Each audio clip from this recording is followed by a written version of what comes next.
Assalamualaikum warahmatullahi wabarakatuh. Perkenalkan, nama saya Raden Muhammad Fikri Anwar. NIM saya 1218030155.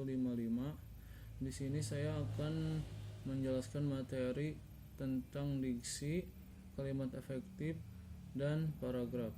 Yang pertama, saya akan menjelaskan materi tentang diksi. Menurut Mustaqim, diksi atau pilihan kata adalah kegiatan untuk memilih kata secara tepat dalam mengungkapkan maksud dan tujuan sesuai dengan situasi dan kondisi. Diksi memiliki peran penting dalam rangka memaparkan maksud dan tujuan, maka dari itu penggunaan diksi perlu diperhatikan dengan baik sehingga tidak akan menimbulkan komunikasi yang terganggu. Fungsi diksi.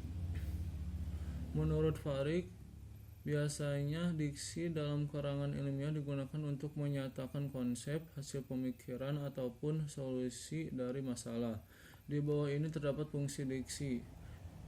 Yang pertama, melambangkan ide yang diungkapkan secara verbal. Yang kedua, membentuk wujud ungkapan gagasan yang tepat. Yang ketiga, mewujudkan komunikasi yang berterima. Yang keempat, mencegah salah pemahaman. Yang kelima, mengefektifkan komunikasi. Kriteria pemilihan kata. Menurut Mustaqim, mengungkapkan gagasan, pendapat, pemikiran, atau pengalaman secara tepat dalam berbahasa, baik lisan maupun tulisan. Orang yang menggunakan bahasa hendaklah sanggup memenuhi beberapa kriteria di dalam pemilihan kata. Kriteria yang dimaksud adalah sebagai berikut. Yang pertama, ketepatan. Yang kedua, kecermatan. Yang ketiga, keserasian. Lalu syarat-syarat ketepatan pilihan kata. Menurut Erna, syarat-syarat ketepatan pilihan kata dapat digolongkan menjadi beberapa bagian, yaitu yang pertama, membedakan makna denotasi dan konotasi dengan cermat. Menurut Abdul Khair, makna denotasi mengacu pada makna asli, makna asal, atau makna sebenarnya yang dimiliki oleh suatu kata. Sedangkan makna konotatif merupakan makna lain yang ditambahkan pada makna denotasi. Contohnya, denotasinya karena perlu biaya ia menjual kambing hitamnya. Konotasinya, dalam setiap kerusuhan ia selalu dijadikan kambing hitam. Dalam kalimat nomor 1 dapat diketahui merupakan ungkapan denotasi karena merujuk pada makna yang sebenarnya. Sedangkan kalimat nomor yang kedua mengungkapkan kambing hitam merupakan ungkapan konotasi karena ungkapan tersebut merupakan kiasan. Yang kedua, menggunakan kata abstrak dan konkret secara cermat. Menurut Mustaqim, kata konkret adalah kata yang maknanya dapat dibayangkan dengan panca indera. Sebaliknya, kata abstrak adalah kata yang tidak dapat dibayangkan dengan panca indera. Contohnya, abstrak pendidikan, wirausaha. Konkret, mangga, berenang. Yang ketiga, menggunakan kata umum dan khusus. Menurut Erna, kata umum merupakan kata yang memiliki ruang lingkup luas dan mencakup banyak hal. Sebaliknya, kata khusus adalah kata yang memiliki cakupan terbatas. Contoh kata umum, bunga, peralatan sekolah. Contoh kata khusus, mawar, melati, anggrek, tas, buku, pensil. Yang keempat, menggunakan kata baku dan non-baku. Menurut Erin, kata baku adalah kata yang sesuai dengan kaidah yang ditentukan. Kata non-baku adalah kata yang tidak sesuai dengan kaidah. Contoh kata baku, sekadar, kwitansi, tradisional, legalisasi. Kata non-bakunya sekedar, kwitansi, tradisional, legalisir. Yang kelima, makna leksikal dan gramatikal. Menurut Erin, makna leksikal adalah makna kata secara lepas dan tidak berkaitan dengan kata yang lain baik dalam frasa, kata maupun kalimat. Sederhananya, makna leksikal merupakan makna atau arti yang tertulis dalam kamus. Contoh makna leksikal dan gramatikal. Contoh makna leksikal, buah tinggi 2. Lalu contoh gramatikalnya, bagian tumbuhan yang berasal dari bunga atau putik. Jauh antaranya dari sebelah bawah. Nama bilangan bagi lambang bilangan asli. Menurut Erin, makna gramatikal timbul karena proses beberapa jenis proses gramatik. Penambahan imbuhan baik awalan, sisipan, akhiran maupun imbuhan gabung. Contoh yang pertama, penambahan imbuhan baik awalan, sisipan, akhiran maupun imbuhan gabung. Contohnya pohon mangga itu mulai berbuah. Kata berbuah pada kalimat ini memiliki arti menghasilkan buah. Yang kedua, pengulangan. Contohnya buah-buahan itu menjadi penghias meja makan. Kata buah-buahan pada kalimat ini memiliki arti seperti buah atau buah replika. Yang ketiga, penggabungan kata. Contohnya, karena perbuatannya yang melanggar hukum, ia menjadi buah bibir di masyarakat. Kata buah bibir pada kalimat ini memiliki arti yang menjadi bahan pembicaraan. Lalu pilihan kata yang tidak tepat. Menurut Mustaqim, ada beberapa pemilihan kata yang sering dijumpai kekeliruan di dalamnya. Beberapa di antaranya adalah: yang pertama, pemakaian kata ganti saya, kita, dan kami. Kata ganti atau pronomina saya, kita, dan kami sering digunakan secara tidak tepat. Dikatakan tidak tepat karena ketiga kata ganti itu pemakaiannya sering dikacaukan. Di satu pihak, kata kita sering digunakan sebagai pengganti saya, dan di pihak lain, kata saya pun tidak jarang digantikan dengan kata kami. Pengacauan pemakaian kata kita dan saya umumnya terjadi dalam ragam lisan yang terpengaruh oleh dialek Jakarta atau bahasa daerah tertentu. Dalam ragam lisan itu kata kita sering digunakan sebagai pengganti orang pertama tunggal saya. Misalnya, kemarin waktu kita pulang sekolah, dia sudah ada di sini. Kata kita sebenarnya merupakan kata ganti orang pertama jamak, yaitu yang meliputi pembicara dan lawan bicara, sedangkan kata saya merupakan kata ganti orang pertama tunggal yang hanya meliputi pembicara. Karena perbedaan itu, pemakaian kata kita sebagai pengganti kata saya tidak dapat dibenarkan, terutama jika digunakan dalam ragam resmi, baik lisan maupun tulisan. Jika yang dimaksud kita adalah pembicara atau saya, seharusnya kalimat itu diubah menjadi seperti berikut: kemarin waktu saya pulang sekolah, dia sudah ada di sini. Jika dipandang dari segi penggunaan kata gantinya, kalimat perbaikan itu sudah benar, namun tingkat kebakuannya masih relatif rendah karena bentukan kata waktu dan ada belum lengkap. Jika digunakan dalam ragam resmi, baik lisan maupun tulisan, kata waktu dan ada harus dilengkapi, yaitu menjadi sewaktu yang berpadanan dengan ketika dan berada, sehingga kalimat tersebut menjadi seperti berikut: kemarin sewaktu ketika saya pulang sekolah, dia sudah berada di sini. Contoh tersebut dimaksudkan untuk memperlihatkan bahwa tanpa menggunakan kata kami pun penulis tidak perlu merasa menunjukkan diri. Kata saya, penulis, ataupun bentuk pasifnya cukup sopan untuk digunakan dalam tradisi ilmiah tanpa harus kehilangan sifat keilmiahannya. Pemakaian kata kebijakan dan kebijaksanaan. Kata kebijakan dan kebijaksanaan keduanya merupakan bentukan kata yang benar dan baku, namun penggunaan keduanya berbeda. Kata kebijakan digunakan untuk menyatakan hal-hal yang menyangkut masalah politik atau strategi kepemimpinan dalam pengambilan putusan. Misalnya, berdasarkan kebijakan pemerintah dalam sidang pariwisata tahun 2012 dicanangkan sebagai tahun kunjungan Indonesia. Berbeda dengan itu, penggunaan kata kebijaksanaan lazimnya berkaitan dengan masalah kearifan atau kepandaian seseorang dalam menggunakan akal budinya. Misalnya, Para orang tua diharapkan dapat mendidik anak-anaknya secara bijaksana.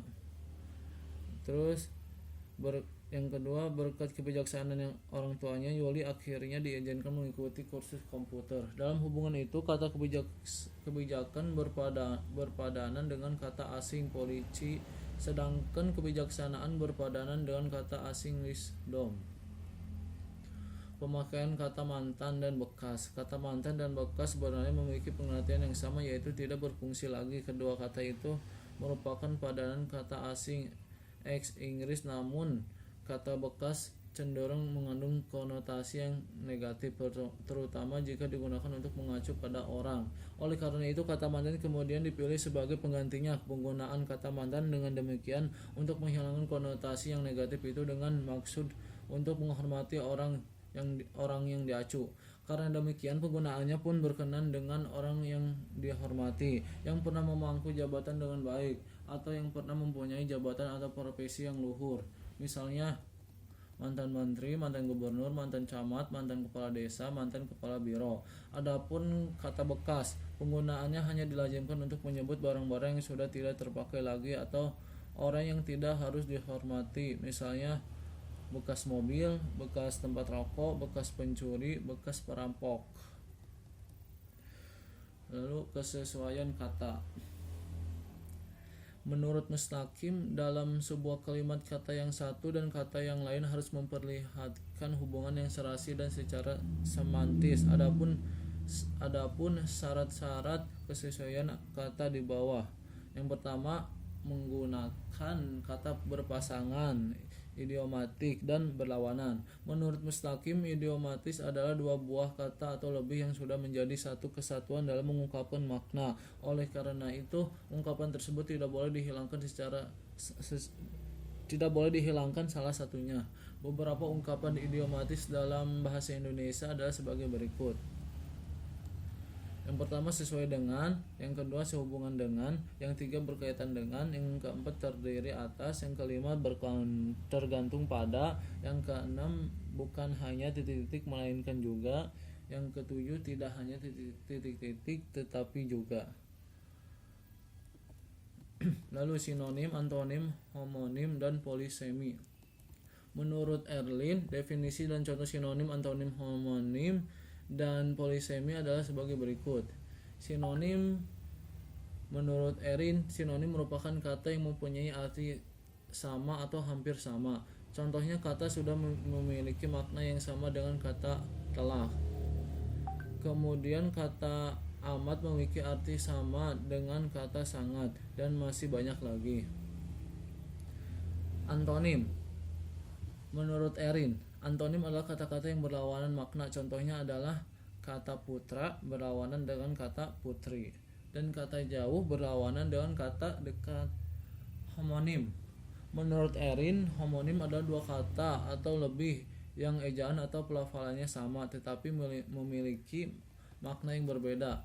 Contohnya, pada kalimat kemanapun ia pergi, buku-buku itu selalu dibawa. Pada kalimat ini, kata buku-buku bermakna sebuah bacaan. Sedangkan pada kalimat jika cuaca dingin, buku-buku kakiku nyeri, kata buku-buku bermakna tulang sendi.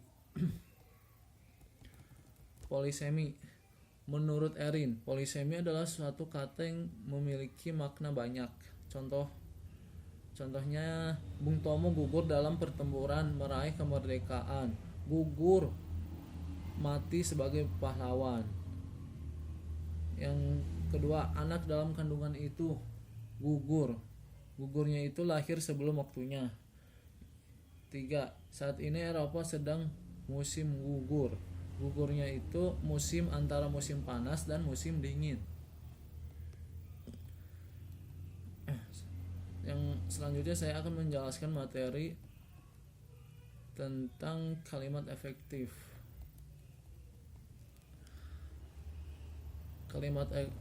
Pengertian kalimat efektif menurut Wijono, kalimat efektif adalah kalimat yang singkat, padat, jelas, lengkap, dan dapat menyampaikan informasi secara tepat sehingga apa yang disampaikan dapat mudah dipahami oleh pembaca.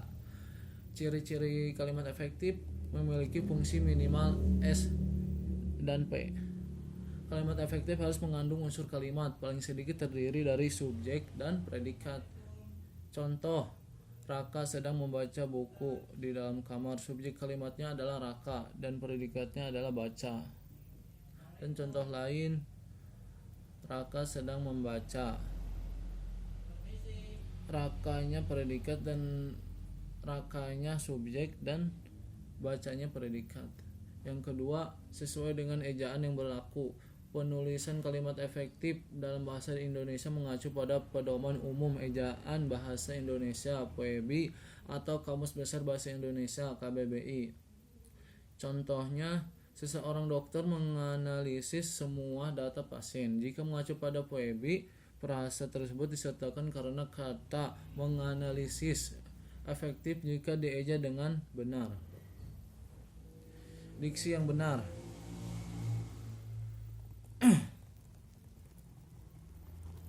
Sangat penting untuk menggunakan pilihan kata yang tepat dalam kalimat. Tujuannya agar setiap kata yang digunakan untuk menyampaikan gagasan dapat sesuai dengan konteksnya, agar pembaca dan pendengar tidak salah paham dengan apa yang disampaikan oleh presenter.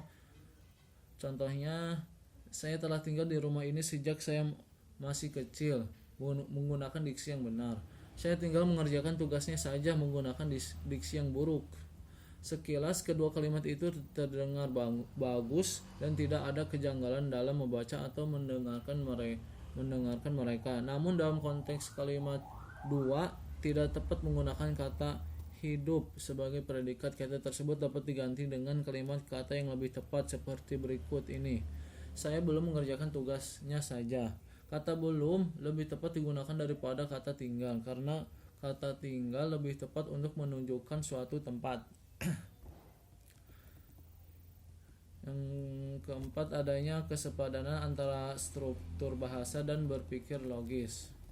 Kalimat yang efektif harus memiliki padanan struktur, yaitu keseimbangan antara gagasan dan struktur yang digunakan.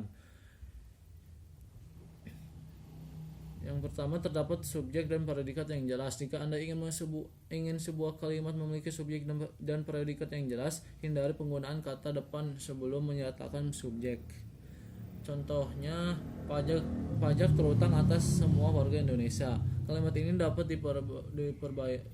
diperbaiki menjadi semua warga negara Indonesia wajib membayar pajak.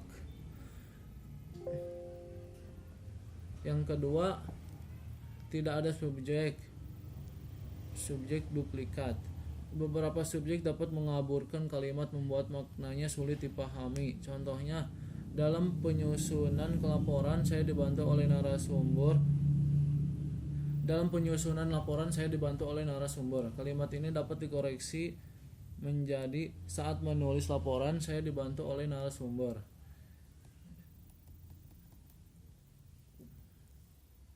Yang ketiga, predikat kalimat tidak didahului oleh kata yang. Munculnya kata yang dapat menghilangkan predikat dalam sebuah kalimat. Contohnya, sekolah kita yang berada di depan bioskop 21. Kalimat ini dapat diperbaiki menjadi sekolah kita berada di depan bioskop 21. Yang kelima, penekanan pada gagasan utama. Setiap kalimat memiliki gagasan utama. Inti pemikiran ini biasanya digarisbawahi atau dimunculkan oleh pengarang atau pembicara. Seorang pembicara biasanya akan menekankan bagian kalimat dengan memperlambat ucapan, meninggikan suara, dan sebagainya di bagian kalimat. Dalam menulis, ada beberapa cara untuk menekankan sebuah kalimat. Cara-cara tersebut akan dibahas satu persatu.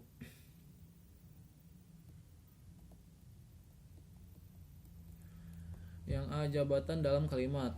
1.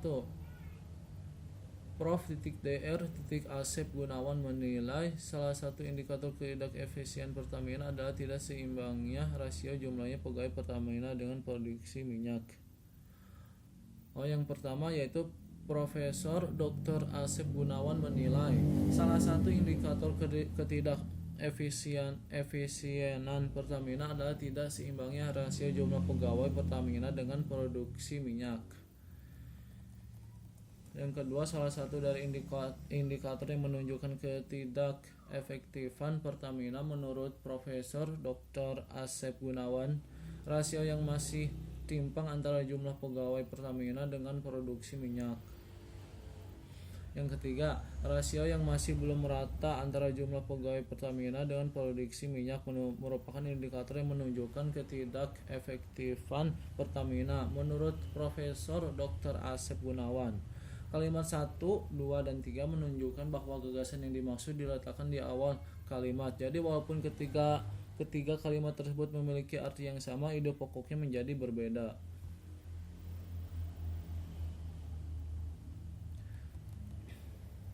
Yang keenam, menggunakan kata yang efektif. Struktur kalimat efektif tidak rumit sehingga pembaca dapat mengetahui secara akurat informasi yang diterima.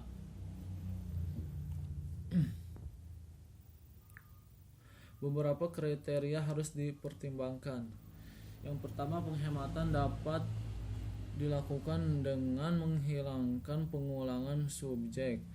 Contoh, penonton berdiri serempak ketika mereka diberitahu presiden akan datang. Kalimat ini dapat dikoreksi menjadi penonton berdiri serempak ketika diberitahu presiden akan datang. Yang kedua, penghematan dapat dilakukan dengan menghindari penggunaan superordinat dalam hiponim kata. Contoh, dia memakai berwarna baju kuning. Kalimatnya bisa diubah menjadi dia memakai baju kuning. Catatan, kata kuning sudah mengandung kata warna. Yang ketiga, penghematan dapat dilakukan dengan menghindarkan kesinoniman dalam satu kalimat. Kata hanya bersinonim dengan saja, kata sejak bersinonim dengan dari. Yang A, dia hanya membawa tubuhnya saja. Yang B, sejak dari pagi dia duduk di kursi goyang. Kalimat ini dapat dikoreksi menjadi yang A-nya dia hanya membawa tubuhnya, yang B-nya dia telah duduk di kursi goyang sejak pagi. Penghematan dapat dilakukan dengan cara tidak menjamakkan kata-kata yang berbentuk jamak.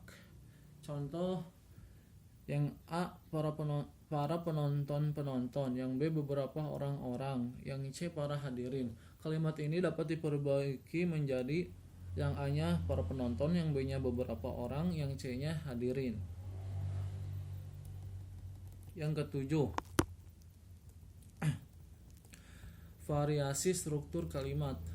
Agar kalimat tidak monoton dan menjemukan, diperlukan variasi. Variasi struktural dapat dibuat dengan kata keterangan atau klausa di awal kalimat. Bisa juga variasi aktif pasif. Contoh, dari kehidupan para tunawisma, data penelitian ini dikumpulkan. Kalimat di atas berasal dari kalimat berikut. Data untuk penelitian ini dikumpulkan dari kehidupan para tunawisma. Agar tidak menjemukan dan untuk variasi frasa kata keterangan dari kehidupan para tunawisma dapat diletakkan di awal kalimat. Klause kalimat. Contoh, ketika laboratorium rusak akibat gempa, penelitian ini dihentikan sementara.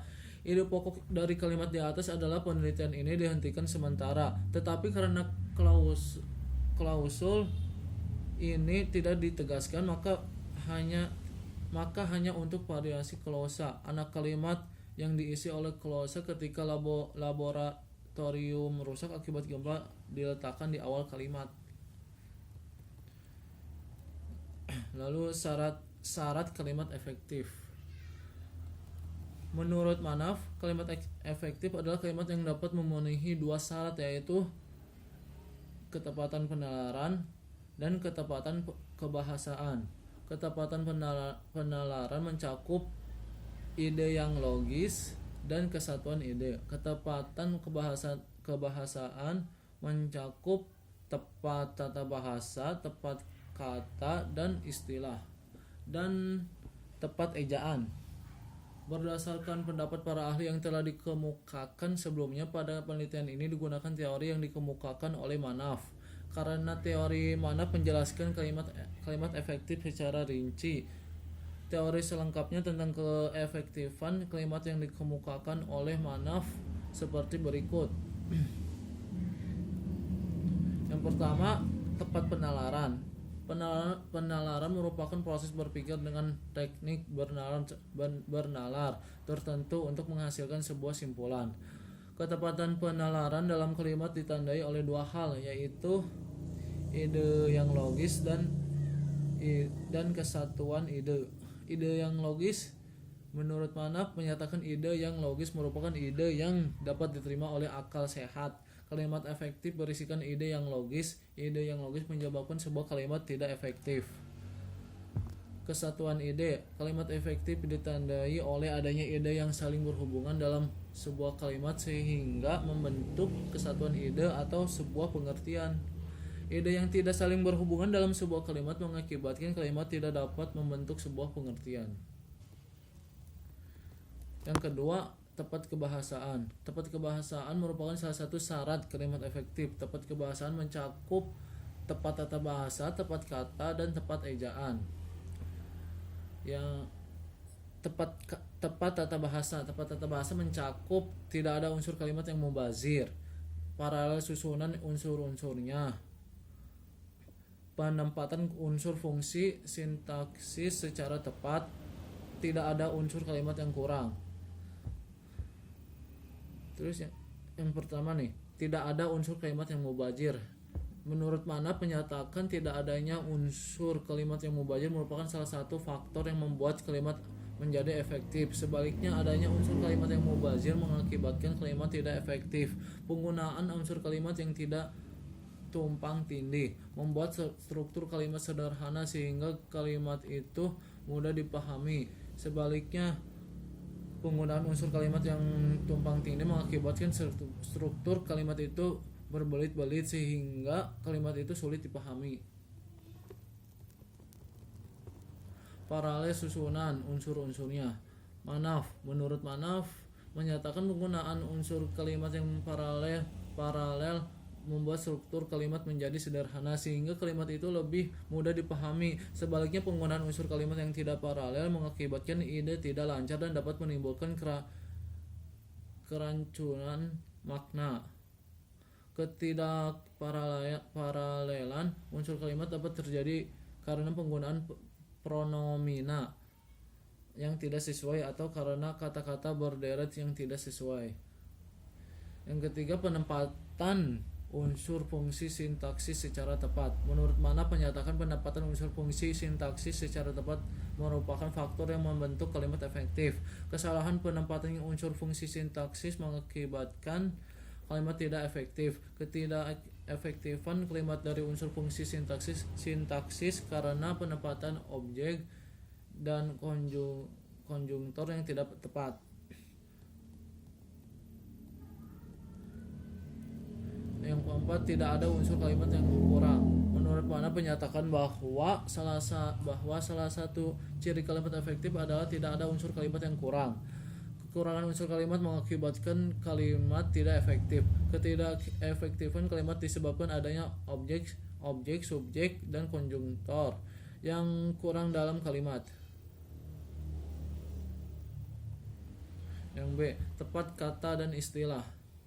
Menurut Manaf menyatakan penggunaan kata dan istilah yang tepat merupakan salah satu ciri kalimat efektif. Penggunaan kata yang tepat ditandai oleh 3 ciri, yaitu tepat konsep, tepat nilai rasa, dan tepat kolokasi. Setiap ciri itu diuraikan satu persatu sebagai berikut ini. Yang pertama, tepat konsep. Kata yang tepat konsep adalah kata yang mengandung konsep atau pengertian yang secara tepat menggambarkan gagasan yang diungkapkan oleh penutur atau penulis. Kata-kata yang tepat konsep menjadikan ide kalimat jelas sehingga kalimat mudah dipahami. Yang kedua, tepat nilai rasa. Kata yang tepat nilai rasa adalah kata yang mempunyai konotasi kehalusan dan kesopanan yang sesuai dengan nilai rasa sosial budaya masyarakat memakai bahasa yang bersangkutan. Misalnya, jika seseorang akan mengungkapkan kehilangnya daya hidup orang yang baik, dapat digunakan kata meninggal, gugur, wafat, atau mangkat, bukan mati atau mampus. Kata mati atau mampus cocok untuk binatang atau manusia yang sangat jahat, sehingga derajat kemanusiaannya turun yang dianggap setara dengan binatang.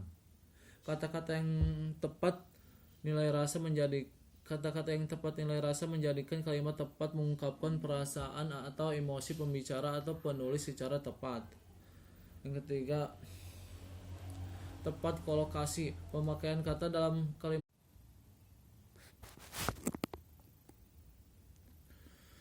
kalimat perlu disesuaikan dengan kolokasi kata. Kolokasi adalah kemampuan kata untuk berpasangan secara mendatar dalam sebuah kalimat.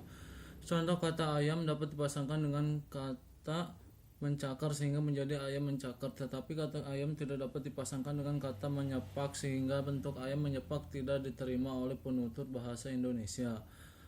Tepat ejaan. Ejaan adalah ketentuan tentang tata tulis sebuah bahasa. Ketentuan tentang tata tulis bahasa Indonesia yang mulai berlaku pada tahun 2016 adalah Pedoman Umum Ejaan Bahasa Indonesia (EBI). Dalam ejaan diatur 5 hal, yaitu pemakaian huruf, penulisan huruf kapital dan huruf miring, penulisan kata, penulisan unsur serapan, dan pemakaian tanda baca. Jenis-jenis kalimat efektif. Yang pertama, kalimat argumentasi. Kalimat argumentasi adalah sebuah kalimat yang mudah dipahami, dimengerti oleh si pembaca. Contoh, saya tidak masuk kerja hari Kamis besok karena saya akan pergi ke Malaysia. Kalimat ide. Yang kedua, kalimat ide dan gagasan. Kalimat ide dan gagasan adalah sebuah kalimat yang sangat mudah dipahami, di mana si penulis menggunakan ide dan juga gagasan dalam kalimat. Contohnya, menurut saya akan lebih baik jika kita melakukan pemanasan terlebih dahulu sebelum olahraga dimulai. Yang ketiga, kalimat formal. Kalimat formal adalah kalimat yang isinya tidak menggunakan kata-kata alay atau kata-kata yang tidak baku. Tentunya suatu kalimat formal menjadi kalimat efektif. Contohnya, diharapkan kepada mahasiswa kelas D untuk mengikuti acara ospek jurusan yang akan dilaksanakan tanggal 10 Desember 2021 pukul 6.30 waktu Indonesia Barat di Gedung Abjan Sulaiman. Fungsi kalimat efektif. Menurut Haji Dalman dalam bukunya berjudul Keterampilan Membaca tahun 2016 menjelaskan bahwa kalimat efektif adalah kalimat yang berfungsi untuk menyampaikan gagasan, ide, pesan atau informasi secara jelas dan dapat sehingga pembaca mengerti dan memahami maksud dari si penulis. Manfaat kalimat efektif. Kalimat efektif memiliki manfaat utama, yaitu membantu proses komunikasi menjadi lebih efektif. Adapun beberapa manfaat lain dari kalimat efektif adalah sebagai berikut. Yang pertama, menghemat penggunaan kata. Yang kedua, waktu digunakan dalam berkomunikasi menjadi lebih efisien. Yang ketiga, menata pola kalimat menjadi lebih padat. Yang keempat, membantu menata pola pikir menjadi lebih logis dan ringkas. Yang kelima, penyampaian gagasan menjadi lebih mudah dipahami. Yang keenam, mengurangi tafsir ganda dalam penyampaian gagasan. Pengertian di sini saya akan menjelaskan materi tentang paragraf. Pengertian paragraf menurut Suladi. Paragraf merupakan bagian dalam sebuah tulisan atau karangan yang secara fisik sudah tampak dengan nyata karena adanya tanda yang agak menjorok ke dalam. Paragraf adalah pokok penuangan ide dalam sebuah karangan dan didukung oleh sekumpulan kalimat yang saling berhubungan untuk membentuk sebuah gagasan. Batas-batas paragraf ini ditandai dengan adanya indensi, ruang ketikan yang dikosongkan untuk memulai paragraf yang dimulai dari margin kiri. Fungsi paragraf menurut Asul. Penulisan paragraf ini memiliki beberapa fungsi yang dapat dilihat dari sudut penulis dan sudut pembaca. Dari sudut penulisnya, paragraf memiliki beberapa fungsi. Di antaranya, paragraf dapat digunakan untuk menuangkan ide pikiran penulis. Penulis dapat menyampaikan ide pikirannya secara runtut dan teratur. Penulis juga tidak akan cepat lelah dalam menyelesaikan tulisannya. Serta paragraf ini dapat dimanfaatkan oleh penulis sebagai transisi pengantar atau kesimpulan. Yang kedua, dari sudut pembaca. Dari sudut pembaca, paragraf juga memiliki beberapa fungsi. Di antaranya, paragraf dapat memudahkan pembaca untuk menangkap ide pikiran penulis, dapat memudahkan pembacanya untuk menikmati sebuah tulisan atau karangan, serta paragraf juga dapat membuat pembacanya tidak cepat lelah karena dengan adanya paragraf, pembaca dapat berhenti untuk beberapa saat di akhir paragraf. Syarat-syarat paragraf menurut Suladi secara umum syarat-syarat paragraf yang baik meliputi kesatuan, kepaduan, kelengkapan atau ketuntasan, keruntutan dalam konsistensi, keruntutan dan konsistensi dengan perincian sebagai berikut. Yang pertama, kesatuan paragraf. Sebuah paragraf dapat dikatakan mempunyai kesatuan jika paragraf tersebut hanya mengandung satu gagasan utama dan kalimat-kalimat dalam paragraf mengarah pada satu gagasan pokok atau tidak menyimpang dari pokok pembicaraan. Oleh sebab itu, penulis harus selalu mengevaluasi kalimat-kalimat yang dibuatnya. Jika terdapat kalimat yang sama sekali tidak ada kaitannya dengan gagasan utama atau pokok pembicaraan, maka kalimat itu harus dikeluarkan dari paragraf. Serta jika paragraf mempunyai dua gagasan utama, maka kedua gagasan itu harus dipisah dan dijadikan paragraf tersendiri. Yang kedua, kepaduan paragraf. Sebuah paragraf dapat dikatakan memiliki kepaduan apabila terdapat keserasian hubungan antar kalimat dalam sebuah paragraf. Jika paragraf dibangun oleh kalimat yang mempunyai hubungan atau keterkaitan, maka pembaca dapat dengan mudah memahami dan mengikuti jalan pikiran penulis tanpa hambatan akibat adanya loncatan pikiran yang membingungkan. Keserasian hubungan antar kalimat dalam sebuah paragraf dapat dibangun dengan menggunakan alat kohesi gramatikal maupun alat kohesi leksikal. Alat kohesi gramatikal dapat digunakan untuk membangun paragraf yang padu, antara lain adalah kata transisi, konjungsi atau ungkapan penghubung antar kalimat, referensi, paralelisme, dan elipsis. Alat kohesi leksikal antara lain berupa sinonim, antonim, hiponim, dan repetisi. Yang ketiga, kelengkapan dan ketuntasan. Kelengkapan merupakan satu syarat paragraf yang baik. Aspek kelengkapan ini terpenuhi jika semua informasi yang dibutuhkan untuk mendukung atau menjelaskan gagasan utama sudah tercakup. Hal tersebut berarti bahwa gagasan utama dalam sebuah paragraf harus dikembangkan sesuai dengan informasi yang dibutuhkan dan dituntut oleh gagasan utama, sehingga informasi yang disampaikan penulis dapat diperoleh oleh pembaca secara utuh. Ketuntasan dapat berarti kedalaman pembahasan, yaitu semakin nyata penggambaran suatu objek, maka akan semakin jelas informasi yang disampaikan.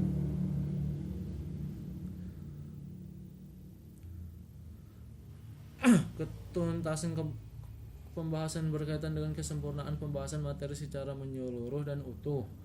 Hal ini dilakukan karena pembahasan yang tidak tuntas dapat menghasilkan kesimpulan yang salah, tidak sahih, dan tidak valid. Keruntutan. Sebuah paragraf dikatakan runtut apabila informasi ditulis secara urut, tidak ada informasi yang melompat-lompat sehingga dapat memudahkan pembaca untuk mengikuti jalan pikiran penulis.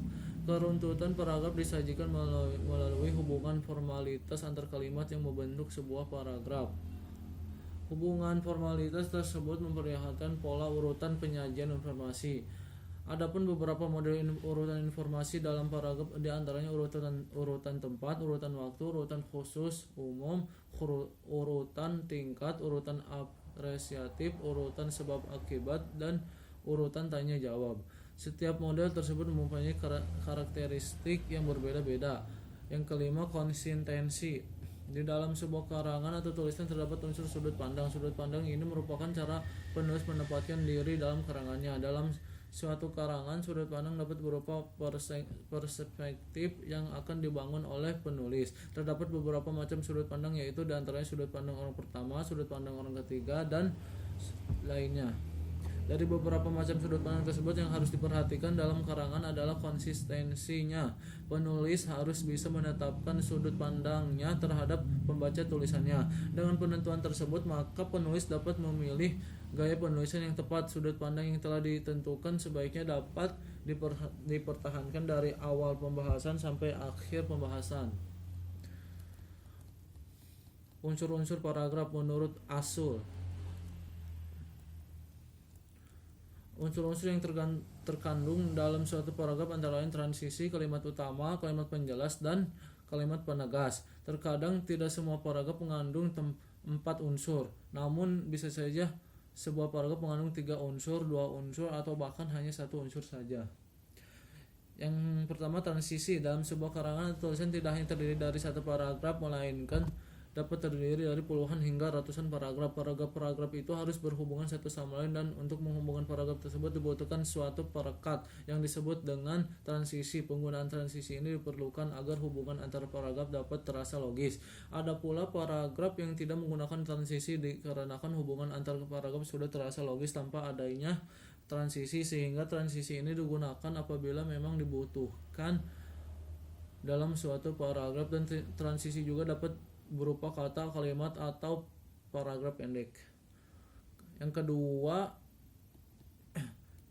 kalimat utama. Kalimat paragraf yang baik itu mengandung suatu pokok pikiran yang utama yang dituangkan dalam salah satu kalimat di antara sekumpulan kalimat dalam sebuah paragraf. Kalimat yang berisi pokok pikiran sebuah paragraf itu disebut kalimat utama. Isi dalam kalimat utama sifatnya masih umum karena pokok pikiran penulis belum diungkapkan secara rinci. Yang ketiga, kalimat penjelas.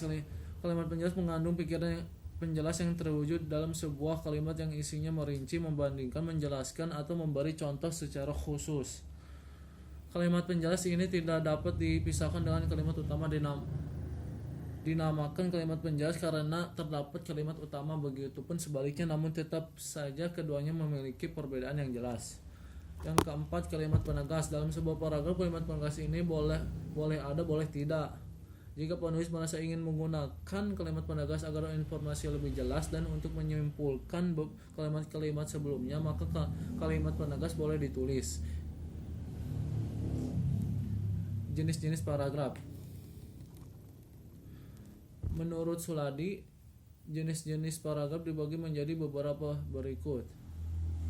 A. Berdasarkan pola penalaran, dalam setiap karya ilmiah pasti dikemas dengan paragraf. Paragraf itu sendiri harus terdiri dari kalimat pokok atau kalimat utama, sedangkan gagasan lain yang ada di dalam paragraf merupakan kalimat penjelas. Berdasarkan pola penalaran ini, paragraf didasarkan ada penempatan gagasan utama yang terdiri dari 5 paragraf, yaitu paragraf deduktif. Paragraf deduktif adalah paragraf yang gagasan utama atau ide pokoknya terletak di awal dan diikuti kalimat penjelasan setelahnya. Yang kedua, paragraf induktif. Paragraf induktif adalah paragraf dengan kalimat topik terdapat di akhir paragraf. Ciri-ciri paragraf induktif adalah diawali dengan penyebutan peristiwa-peristiwa khusus yang berfungsi sebagai kalimat pendukung dan penjelas ide pokok. Yang ketiga, paragraf deduktif induktif atau disebut juga campuran. Paragraf campuran adalah paragraf yang kalimat topiknya terdapat di awal dan di akhir paragraf, tetapi gagasan utama tetap ada satu adanya dua kalimat topik dalam paragraf ini hanya sebagai penegasan ulang. Yang keempat, paragraf ineratif. Paragraf ineratif adalah paragraf yang kalimat utamanya terletak di tengah paragraf. Paragraf ini diawali dengan kalimat penjelas, kemudian diikuti kalimat utama atau gagasan utama, kemudian diikuti kembali dengan kalimat penjelas sebagai penegasan atau memperkuat informasi. Yang kelima, ide pokok menyebar. Paragraf dengan pola ini tidak memiliki kalimat utama. Ide pokoknya menyebar dalam seluruh paragraf atau tersirat dalam kalimat-kalimatnya. Berdasarkan gaya ekspresi atau pengungkapan. Suatu gagasan dapat diungkapkan dengan berbagai gaya tergantung tujuan komunikasi tersebut. Tujuan komunikasi yang berbeda pasti akan disampaikan menggunakan gaya yang berbeda juga. Paragraf gaya ekspresi atau pengungkapan terdiri dari 5 corak, diantaranya paragraf narasi, yaitu narasi merupakan pengungkapan yang bertujuan untuk menceritakan atau mengisahkan rangkaian kejadian peristiwa, baik itu peristiwa kenyataan ataupun rekaan. Paragraf narasi dimaksud untuk memberitahu pembaca atau pendengar tentang sesuatu yang diketahui atau dialami penulis supaya pembaca terkesan. Ciri dari paragraf ini adalah adanya peristiwa atau kejadian baik yang nyata maupun hanya imajinasi ataupun penggabungan dari keduanya yang dirangka dalam urutan waktu tertentu. Di dalam kejadian itu ada tokoh yang menghadapi konflik. Konflik inilah yang menjadikan daya tarik cerita. Unsur pokok yang ada dalam cerita berupa peristiwa, tokoh, dan konflik bersatu dan disebut plot atau alur dalam cerita.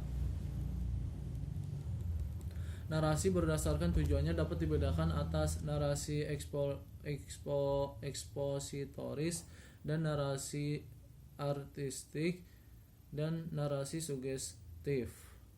Narasi ekspositoris yang berisi penyampaian informasi secara tepat tentang suatu kejadian yang sebenarnya oleh seseorang dengan tujuan memperluas pengetahuan seseorang tentang kisah seseorang. Narasi artistik berusaha memberikan suatu maksud tertentu atau penyampaian amanat terselubung sehingga para pembaca dan pendengar seolah-olah melihat. Narasi sugestif berusaha memberikan suatu maksud dan menyampaikan amanat terselubung sehingga para pembaca dan pendengar seolah-olah melihat. Berdasarkan informasinya, narasi dibedakan menjadi dua, yaitu narasi fakta dan narasi biografi, autobiografi, dan pengalaman. Dan narasi fiksi, misalnya novel, cerpen, cerita bersambung, dan cerita bergambar. Paragraf deskripsi adalah paragraf yang berisi tentang gambaran suatu objek dengan keadaan sejelas-jelasnya, bertujuan untuk memberikan kesan kepada para pembaca terhadap objek, gagasan, tempat, dan peristiwa yang ingin disampaikan oleh penulis.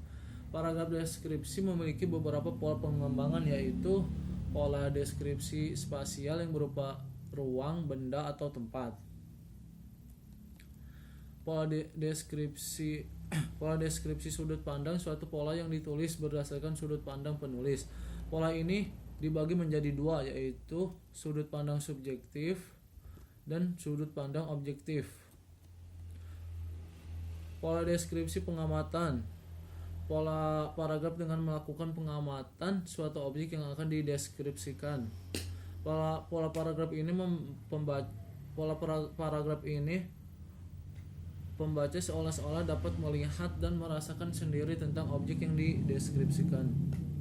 Pola deskripsi fokus. Pola ini dikembangkan dengan menonjolkan suatu objek yang dideskripsikan sehingga pembaca dan pendengar terfokus kepada objek yang dideskripsikan itu. Yang ketiga, paragraf eksposisi. Paragraf eksposisi merupakan paragraf yang bertujuan untuk menginformasikan sesuatu sehingga memperluas pengetahuan pembaca. Paragraf eksposisi bersifat ilmiah atau non-fiksi. Sumber untuk penulisan paragraf tidak dapat diperoleh dari hasil pengamatan, penelitian, atau pengalaman. Paragraf eksposisi tidak terbagi atas bagian-bagian yang disebut pembukaan, pengembangan, dan penutup.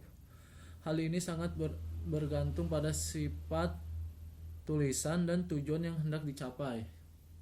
Adapun ciri-ciri paragraf eksposisi adalah berusaha menjelaskan sesuatu, gaya tulisan yang bersifat informatif, fakta dipakai sebagai alat kontribusi, dan fakta dipakai sebagai alat untuk mengkonkretkan informasi. Paragraf eksposisi dapat dikembangkan melalui klasifikasi, ilustrasi, perbandingan pertentangan, laporan, proses, atau definisi. Dalam pengembangan dalam klasifikasi, kalimat-kalimat penjelasnya merupakan bentuk pengelompokan dari gagasan utamanya.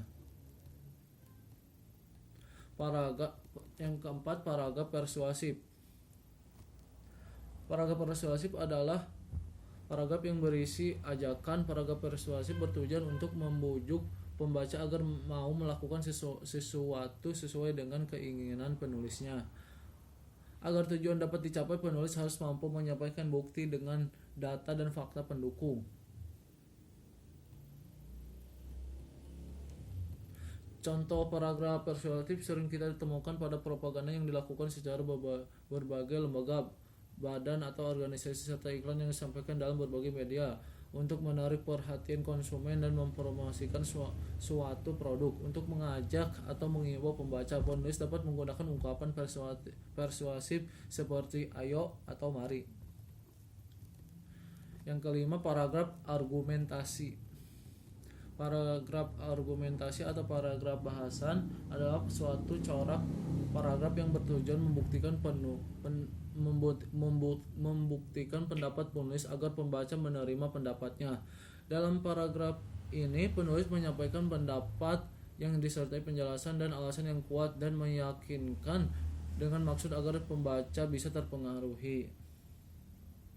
Dasar tulisan argumentasi adalah berpikir kritis dan logis berdasarkan fakta-fakta yang dapat dipertanggungjawabkan. Fakta-fakta tersebut dapat diperoleh dengan berbagai cara, antara lain bahan bacaan, buku majalah, surat kabar atau internet, wawancara atau angket, penelitian atau pengamatan langsung melalui observasi. Selain itu, paragraf ini harus dijauhkan dari emosi dan unsur subjektif. Paragraf argumentasi dapat dikembangkan dengan pola sebab akibat, yakni menyampaikan terlebih dahulu sebab-sebabnya dan diakhiri dengan pernyataan sebagai akibat dari sebab tersebut. Dalam penggunaannya, pola sebab akibat dapat disajikan menjadi akibat sebab, yaitu menyampaikan terlebih dahulu akibatnya, kemudian dicari sebab-sebabnya. Kata penghubung antar kalimat yang dapat digunakan dalam paragraf ini antara lain adalah oleh karena itu, dengan demikian, oleh sebab itu. Yang C, berdasarkan urutan. Pada umumnya suatu karangan terdiri atas 3 bagian, yaitu paragraf pembuka, paragraf isi, dan paragraf penutup. Ketiga jenis paragraf itu merupakan bagian yang tidak terpisahkan dari struktur karangan. Paragraf pembuka, paragraf isi, dan paragraf penutup terjalin sangat erat satu sama lain dan terpadu. Yang pertama, paragraf pembuka atau pengantar. Paragraf ini merupakan pembuka untuk sampai pada permasalahan yang dibicarakan. Paragraf ini berfungsi untuk memberi tahu latar belakang, masalah tujuan, dan anggapan dasar. Ada beberapa fungsi paragraf pengantar, di antaranya yaitu menunjukkan pokok persoalan yang mendasari masalah, menarik minat pembaca dengan mengungkapkan latar belakang dan pentingnya pemecahan masalah, menyatakan tesis, yaitu ide sentral karangan yang akan dibahas, dan menyatakan pendirian sebagai persiapan ke arah pendirian selengkapnya sampai dengan akhir karangan. Contohnya, asam urat merupakan terjemahan dari uric acid. Uric merupakan sesuatu yang berasal dari urin atau air seni. Pada penderita penyakit asam urat akan keluar melalui urin beberapa endapan putih dan pekat. Asam urat adalah zat berupa kristal putih sebagai hasil akhir atau sisa dari metabolisme protein dan penguraian senyawa purin dalam tubuh. Yang kedua, paragraf isi. Paragraf isi merupakan inti dari sebuah karangan yang terletak di antara paragraf pembuka dan paragraf penutup. Di dalam paragraf isi inilah inti pokok dari pikiran penulis dikemukakan. Jumlah paragraf isi sangat bergantung pada luas sempitnya cakupan informasi yang ingin disampaikan. Yang terpenting adalah ketuntasan pembahasan pokok pikiran yang dikemukakan. Dalam paragraf isi terdapat paragraf yang merupakan pengembangan dari pokok pikiran. Ada pula yang berperan sebagai transisi atau peralihan gagasan. Paragraf pengembang berfungsi menerangkan atau menguraikan gagasan pokok karangan. Sementara itu, paragraf peralihan merupakan paragraf penghubung yang terletak di antara dua paragraf utama. Paragraf yang relatif pendek ini berfungsi untuk memudahkan pikiran pembaca beralih ke gagasan lain. Contohnya, asam urat memiliki fungsi di dalam tubuh sebagai antioksida dan bermanfaat dalam regenerasi atau peremajaan sel. Namun asam urat tersebut harus ada di dalam kadar normal. kadar normal. Asam urat memiliki secara alami terdapat dalam jumlah kecil di dalam tubuh kita sebab sel-sel yang mati melepaskan purin dalam tubuh. Purin inilah yang kemudian diproses untuk membentuk metabolisme dalam tubuh dan menghasilkan asam urat. Selain berasal dari sel-sel mati dalam tubuh kita, purin adalah satu jenis zat sebagai penyusun asam nukleat yang terdapat dalam setiap sel makhluk hidup, baik hewan maupun tanaman. Juga dalam makanan. Dari makanan yang kita makan, secara otomatis saat makan kita juga menambahkan kadar purin ke dalam tubuh sebab zat purin yang ada dari makanan yang kita konsumsi tersebut berpindah ke dalam tubuh kita. Asam urat merupakan senyawa yang suka larut di dalam air. Normalnya, asam urat itu akan larut kembali di dalam darah dan disaring oleh ginjal, lalu dikeluarkan melalui urin. Selain itu, asam urat juga dikeluarkan melalui feses dan keringat, tetapi jumlahnya tidak sebanyak yang keluar melalui urin atau air seni. Fungsi utama ginjal adalah membuang asam urat yang berlebih tersebut. Namun jika terdapat gangguan ginjal atau fungsi ginjal tidak berjalan dengan baik, ini akan mengakibatkan asam urat terlalu banyak sehingga tidak bisa larut kembali ke dalam darah.